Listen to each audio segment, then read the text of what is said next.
Hello hello guys. Everyone. সেদিনকার ছিল আমার ইন্ডিয়ান সিল্ক হাউসের প্রমোশন শ্যুট। তাই আমরা একদম ফটোগ্রাফারকে সঙ্গে নিয়ে অনুষ্কা আমি একদম বেরিয়ে পড়েছিলাম। না, অনুষ্কার শ্যুটটা ছিল না, কিন্তু ও আমাকে শুধুমাত্র হেল্প করার জন্যই কিন্তু এসেছিল। তো ঝটপট গিয়ে একদম প্রথমেই আমাকে যে ফার্স্ট শাড়িটা প্রোভাইড করা হয়েছিল সেই শাড়িটা পরে নিলাম, তারপরে সেকেন্ড শাড়ি এবং তারপরে থার্ড শাড়ি। তো ওখানকার তো অ্যাম্বিয়েন্সটা আমার খুব ভালো লেগেছে, ভীষণ বড় একটা ব্র্যান্ড। তো বেশ ভালো শ্যুটটা কমপ্লিট করে ওখান থেকে চলে গিয়েছিলাম আমরা ওয়াও মোমোতে মোমো খেতে, মানে পেট পুজো করতে।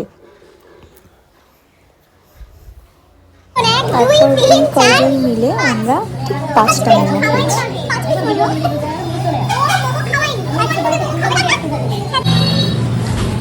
ঠিক না দাও।